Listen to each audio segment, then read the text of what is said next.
It is early in the morning and I have set up another batch of chicken stock, and it's quite full in this pot. It's just a single batch with 4 carcasses rather than the double. So I'm going to let that come to a boil, skim off some of the top, and then just let it simmer for hours and hours. Meanwhile, on the other side, I have prepared some dough for pasta, and I'm going to make spaghetti. The last time I made spaghetti and linguine, it turns out that we really enjoyed having spaghetti and we finished it all. So I'm going to make some more spaghetti. And it is a rainy day out there, and I do have a video on canned goods from dollar stores. So dollar store, Dollarama versus Dollar Tree, and hope you find that interesting. Okay, my stock is coming along nicely, so I'm just going to leave this to simmer all day, and perhaps we'll get to canning it this evening. Okay, and my pasta is also all done, and I've got 23 little bundles, and each one represents an individual serving. So these are going to go into the freezer when they're frozen solid, then I will put them in a bag. Good morning, everyone. This is Tony from Her Homestead Skills, and today what I have decided to do was a comparison, I suppose you might call it, between 2 of the major dollar type stores that we have here. And actually one is more of a major dollar store in the US, and the other one is more of a major dollar store in Canada. And the 2 I'm talking about is Dollarama and Dollar Tree. Now, Dollar Tree was famous, especially in the US, for keeping everything at $1. Nothing was more than $1.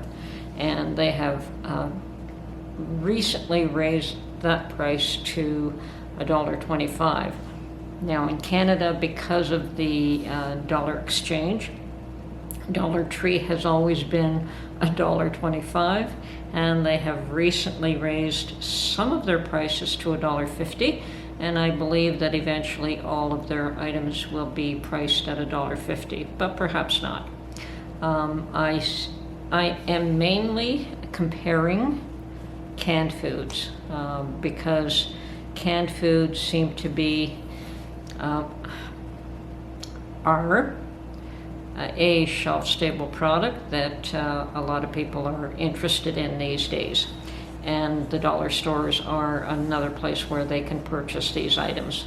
Now, Dollarama, for those of you who are not familiar with it, is a dollar store of sorts. In Canada, we used to have dollar stores all owned by independents, and there were tons of them all over the place, and eventually they all shut down in favor of Dollarama. Dollarama did not necessarily price their items at $1. They were always a little bit higher. They had very clean, very organized stores, and probably items that people were more interested in, whereas a lot of the original dollar stores had a lot of garbage.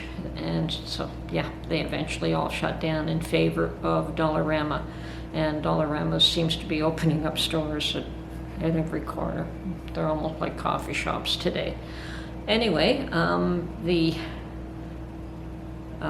price limit that Dollarama had set in the past was a maximum of $4. So you could get items anywhere from, well, less than $1 to a maximum of $4. And because of current situation, they are now raising their prices to a maximum of $5. That doesn't mean you can't still get $1 items. A lot of them are still $1.25, $1.50. So there is quite the range. And in doing that, they've actually allowed themselves to sell quite a few more different products that you will not find, that you did not find in dollar stores. So there is some similarities between Dollar Tree and Dollarama, and there are quite a few differences as well. As I said, Dollar Tree has made some inroads in Canada. Very popular in the US. Dollarama is very popular in Canada. Okay, so today's video, all I've done is gone to both stores and taken some photos of their canned foods, mainly. I think I have a few shots of some pastas and some other things, but mainly I decided to focus on canned foods to see what the different prices are. Now, all of the canned goods at Dollarama do have a price tag, so it's pretty clear what they're selling them for. Now, at Dollar Tree, 90% of the items, I believe, are still $1.25 here, which I don't know if that represents $1 in the US still, or if they've raised those prices there too. The items that are $1.50 do have a price tag. You may have to look for it, but there is a green sticker on them showing that they have raised that item to the $1.50 price. I am under the impression that if you shop around, and this is not to disparage either one of those stores, but I'm under the impression that if you do shop around, you will likely be able to find some items at a better price than what you can get from the dollar stores. And that may not be consistently, it may just be sales. I did find luncheon meat at the store that I buy my chicken carcasses to make stock from, and they had a skid full of luncheon meat on sale at 2 for $3, which is a better price than you could find anywhere. Most places are selling them for $2. Dollarama has it on sale for $2, the same item.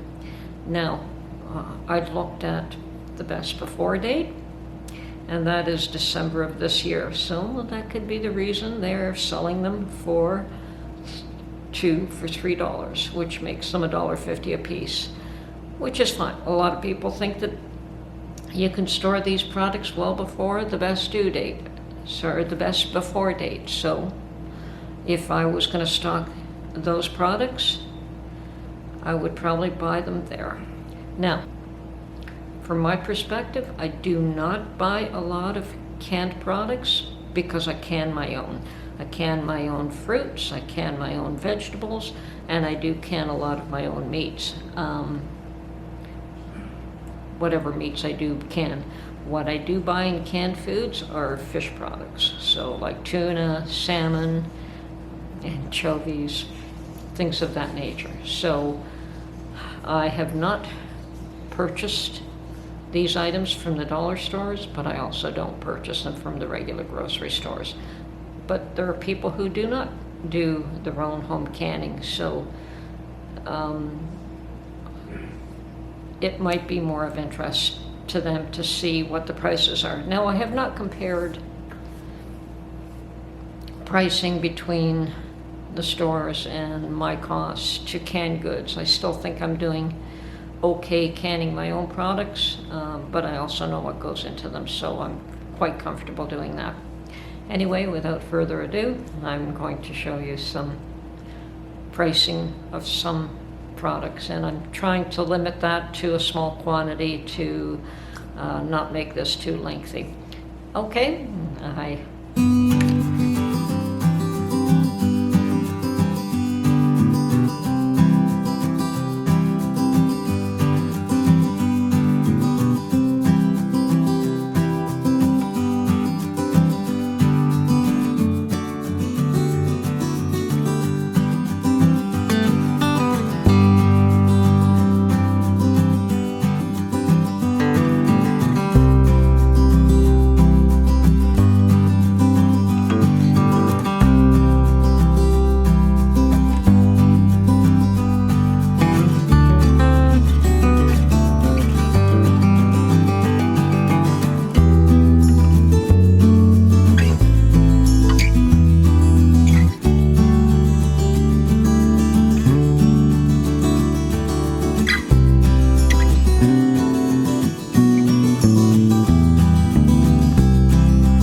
hope you enjoyed this video, and we will catch you on the next one. Bye for now.